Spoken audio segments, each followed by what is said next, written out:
네,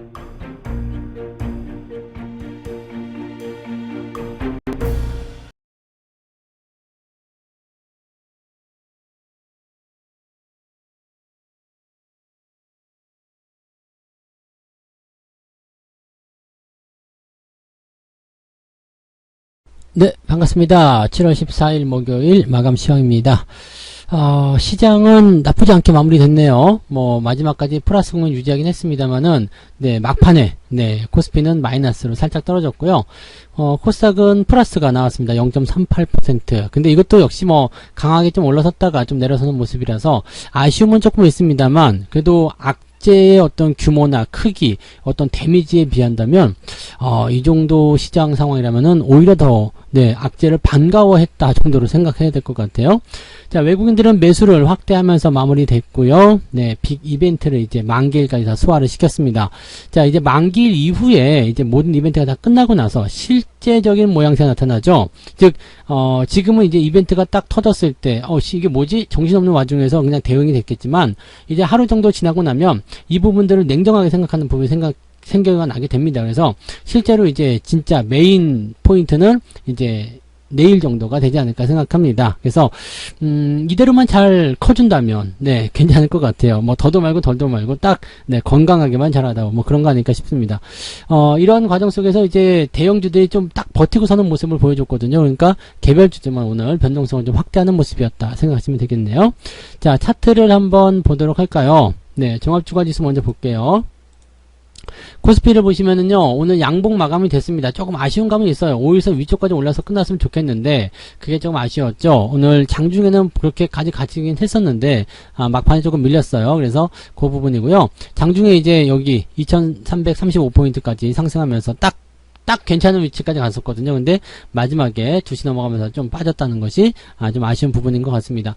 그렇다 하더라도 막판에 좀 빼뜨린 거 외에는 특별하지 않았어요. 그죠? 플러스 국면에서 마이너스 한 0.27까지 밀리는 거. 이거 만기일에는 이 정도 나올 수 있는 거거든요. 그래서 만기일은 마지막 날까지 변수를 가지고 있기 때문에 이런 변동성은 충분히 일어날 수 있는 부분이다. 이 정도 생각하시면 되는 거고, 코스닥 같은 경우도 크게 다르지 않았죠. 근데 코스닥은 좀 다른 게 마지막에 밀린 게 없었다라는 부분이고요. 그냥 대부분 비슷하게 흘러간다 보시면 되겠습니다. 그래서 코스닥도 지금 양봉 5일선 위쪽 괜찮은 거예요. 그러니까 추가 상승에 대한 가능성 계속 열어놓고 진행되고 있다라고 생각하시면 되는 거죠. 분위기 나쁘지 않았다라고 보시면 되겠습니다. 수급 한번 볼게요. 자, 외국인들이 막판에 네, 기관들 물량을 흡수하면서 이제 3,980억까지 순매수가 확장된 모습이었고요. 금융투자는 5,900억 순매도가 나왔습니다. 약간 털어먹는 모양새라고 보셔야 되겠고요. 연기금이 다시 마이너스 전환됐네요. 외국인들이 이 정도 들어왔으면은 연기금은 팔아먹을 이유가 없을 것 같은데 1,000억 원 가까이 매수를 하고 있었던 놈들이 다시 마이너스로, 이놈의 새끼들이 마음에 안 들어요. 그죠? 네. 장중에 살짝 매수하는 척 하더니 다시 마이너스로. 근데 많이 안 팔았으니까 조금 지켜보자고요. 자, 투신권에서는 560억 순매수 들어오면서 전체적으로 기관 총계는 5,300억. 자, 기관이 오늘은 조금 네, 과하게 매도를 좀 쳤는데 만기니까 그래서 치고요. 만기 넘어가고 났을 때 이제 기관 투자자들의 어떤 매수 포인트가 어떻게 진행될 것인지, 또 그 부분들을 시장이 어떻게 받아들일 것인지를 살펴보시면 되겠습니다. 오늘은 그래서 네, 기관이 매도한 종목들에 대한 변동성이 좀 있었을 것 같고요. 대체적으로 대형주 위주의 매도를 좀 때렸을 거라 생각합니다. 왜냐면 시장에 대한 부분들을 이제 치고 올라가는 시점에서는 거의 대형주들을 가지고 놀기 때문에 금융투자가 그랬을 것이다 라고 보셔야 되겠죠. 자, 시총 상위 종목들 먼저 좀 살펴보도록 할게요. 오늘 시총 상위 종목도 보시면은 되게 재미없습니다. 움직이기 거의 없어요. LG화학, 삼성, SDI 정도만 조금 움직였고요. 나머지는 0. 몇 프로, 1%대. 그냥 움직임이 없었다. 그냥 그대로 멈췄다라고 보시면 되는 거고요. 별다른 움직임이 없었다 생각하시면 되겠죠. 그 다음에 SK이노베이션 조금 올라갔고요. 카카오뱅크 조금 떨어지고 이런 정도. SK바이오사이언스가 한 5% 올라온 거, 이런 거 제외하고는 특별하게 지금 변수가 없었다는 것만 기억하시면 되겠습니다. 자, 대형주가 이렇게 변수가 없으면 어떻게 돼요? 개별주들이 변동성을 보이게 되죠. 그래서 코스닥 쪽 넘어가시면 조금 더 나을 거예요. 2%대, 3%대 보이죠? 네. 이런 모습도 보이고, 오늘 LNF 같은 경우도 변동수가 좀 많았죠? 많이 올랐다가 지금 4%까지 올랐다가 1% 마감이 됐고요. 에코프로비엠도 지금 네, 많이 올랐다가 6%대까지 갔다가 마이너스 4%까지 또 갔었네요. 이게 변동성이 꽤 크면 좋지 않아요. 즉 올라갈 때마다 때리는 모양새 나타난다 이렇게 보시면 되는 거죠. 첨보 같은 경우는 그래도 플러스 국면 마무리 됐고요. 게임주들 게임주들이 어느 정도 반등이 좀 있었어요. 그래서 게임주들 움직임들 단기적으로나마 반등이 좀 나오지 않을까라는 생각도 해볼 수가 있겠습니다. 전체적으로 보게 되면 오늘 에코프로 9.8% 올랐었어요. 네, 장중에는 더 많이 올랐죠. 15%까지 올랐었는데 뭐 이런 모습들이 나오면서 전반적으로 이제 시장에 대한 분위기가 이제 중소형주들 또는 이제 코스닥 종목군들 이런 쪽의 움직임들을 만들어줬다라고 생각하시면 되겠습니다. 개별주 완전 개별주도 한번 볼게요. 오늘 상승률 상위랑 하락률 이쪽 보면 완전 개별주 나오잖아요. 얘들 보면은 지금 조강 IL 이런 거 점상한가 계속 유지되고 있죠. 네, 그 다음에 KT알파라는 기업이 갑자기 올라오면서 상한가 기록을 했고요. 실리콘2 이 종목도 지금 530억짜리가 상승세를 보였다. 뭐 그 외에도 지금 보면은 뭐 토니모리 이런 기업들 상승세 있었고 뭐 불확실성 제거된다 이런 얘기가 있었어요. 공장 철수가 불확실성 제거로 연결되나 모르겠습니다만 아무튼 그런 식이었고요. 그 다음에 진 매트릭스 뭐 사이버원 뭐 이런 종목들 참 저는 잘 들어보지 못했었던 종목들인데요. 시총이 작은 종목들 위주의 주가 상승이 좀 아직은 유지되고 있다 보시면 되겠습니다.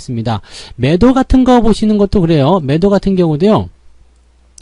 지금 보면 이제 하락률 쪽으로 보시면 이제 상장 폐지되는 그런 종목들 제외하고 나면 네 공구음원이 지금 하한가 기록한 거 요게 좀 특이한 상황이고요. 그 다음에 앞타머 사이언스 요거 지난번에 한번 많이 올라갈 때 변동성에 대해서 또 한번 말씀드렸었죠. 이런 거예요. 올라갔다가 쭉 다시 올라가면 좋은데 다시 깨지면 바로 매도 이런 식으로 하셔야 되는 거고요. 신진 SM 지니너스 뭐 이런 종목들 시총 너무 작은 기업들만 지금 움직이고 있어요. 그러니까 자금을 많이 하지 않는 상황에서 전환점을 만들어가고 있다라고 생각하시면 되는 거죠. 자, 이런 부분들은 어디에 좋으냐면 지금처럼 거래량이 적을 때 종목들을 막 흔들어대는 모양새, 즉 위쪽에 있는 것들을 떨구는 형태의 모습으로 갈 수도 있고요. 또는 네 밑바닥에 있는 것들을 갑자기 튀어 올려가지고 주목을 하게 만드는 그런 상황으로 보낼 수도 있습니다. 그래서 이렇게 개별주들만 변동성이 좀 많이 생기고 있는 상황이다 라고 보시고요. 시총이 작은 기업들이 대부분이기 때문에 여러분들이 대응하실 때 시총 작은 종목들을 좀 피해서 대응하시면 조금은 편안한 매매가 될 것이다 라고 말씀드릴 수 있겠습니다. 자, 매매 동향 보도록 할게요. 오늘 매매 동향 되게 궁금하죠. 네, 기관 쪽 보시면 SK이노베이션 매수 있었고요. 카카오, 현대모비스, 뭐 하이브는 오늘 어땠어요? 네, 조금 올랐네요. 그 다음에 SDI 등등등. 자, 근데 지금 이 하이브 잘 기억하세요. 하이브 악재가 분명 나왔어요. 그래서 꿍꿍 떨어지는 모습이었는데 골든크로스 나타났죠. 단기적 반등 가능하다는 이야기예요. 그러니까 이런 식으로 이제 골든크로스가 만들어지는 종목들 같은 경우는 나쁘다라고 하더라도 그동안 나빴던 종목 또 추세가 나빠지고 있는 종목 이렇다 하더라도 기술적 반등 정도는 우리가 기대해 볼 수 있다고 생각하시면 됩니다. 대신에 매도는 오늘 삼성전자 2200억이요. 와, 하이닉스 매도가 나갔고요. 포스코홀딩스, 네이버 뭐 시총 상위 종목에서 매도가 좀 골고루 나왔습니다. 오늘 금융투자가 매도를 가장 많이 담당했겠죠. 금융투자에서 지금 삼성전자만 2200억 갖다 던져버렸고요. 하이닉스를 370억. 와, 얘네 둘만 치더라도 지금 2600억 순매도가 또 나온 모습인 거잖아요. 하이닉스, 삼성전자에만. 이러니 지수가 못 올라가죠. 이렇게 팔아먹은 만큼 외국인들이 오늘 많이 좀 사들였을 거라 생각하는데 그런 모습이고요. 연기금 같은 경우는 뭘 했을까요? 연기금은 특별하게 지금 개입한 부분은 없었던 것 같고요. 이런 것 좀 사지 말라니까 계속 사네요. LG에너지솔루션, 카카오뱅크, 크래프톤 좀 사지 말라고 얘기하고 싶은데 얘기를 해도 안 들어먹으니까 참 답답한 따름입니다. 아무튼 네, 기관 쪽 총계로 보시게 되면은 네, 일단은 삼성전자 때문에 매도가 굉장히 우세했다라고 보시면 되겠습니다. 오늘 매도의 거의 주역은 삼성전자라고 보시면 되겠네요. 그 외국인들이 그 물량을 받았겠죠. 네, 삼성전자 무려 1,500억 매수합니다. 1,500억 매수한 게 되게 오랜만이었던 것 같아요. 그러면 SK 하이닉스도 같이 사들이면서 지금 2,000억에 가까운 물량을 삼성전자와 SK 하이닉스에 쏟아부었다. 외국인들이 매수하는 것은 금융투자보다는 무게감이 좀 있기 때문에 오히려 잘 된 것 같아요. 외국인이 팔아먹은 걸 금융투자가 받아가지고 주가 올려놨다. 이러면은 약간 반갑지 않을 것 같은데 금융투자가 던진 물량을 외국인들이 받아먹었다. 괜찮지 않나? 라고 생각이 좀 들 수 있겠습니다. 전체적으로 이제 시총 상위 종목군들에 대한 매수가 이어지는 모습이었고요. 매도가 나온 종목들도 있었습니다만 물량 자체가 많지 않았기 때문에 크게 부담은 없었던 것 같습니다. 외국인 수급만 따지고 본다라면 지수가 더 올라가도 괜찮고 지수가 잘 움직여도 괜찮은 상황인데 기관 쪽의 매도가 조금 과하게 나왔기 때문이다 라고 생각하셔야 될 것 같습니다. 자, 내일 만약에 금융투자의 매도가 줄어들고 지금 외국인이나 연기금의 상황들이 다시 좋아지게 된다면 지수는 단박에 조금 많은 상승을 해줄 수도 있겠죠. 근데 물론 이제 오늘 상황을 어떤 식으로 얘네들이 냉정하게 생각해 봤느냐, 거기에 나타나는 결과물들이 달라질 수 있겠습니다만, 일단은 현재 상황으로 본다면 내일도 별 문제 없을 것 같은데요 라는 느낌을 좀 가져갈 수 있을 것 같아요. 왜냐면 악재라는 이 대형 이벤트를 소화해낸 상태에서 그 부분들을 충분히 시장에 녹여주고 있는 상태이기 때문에 현재 시점에서 우리가 시장에 대한 걱정거리를 가지고 갈 이유는 없다라고 생각하실 수 있는 부분이 좀 될 것 같습니다. 네. 자, 그래서 오늘 시장은 일단 뭐 약보합, 네, 살짝 내려서는 모습 이런 거 보여주긴 했습니다만 특별히 걱정하실 것 없다라고 말씀드릴 수 있을 것 같고요.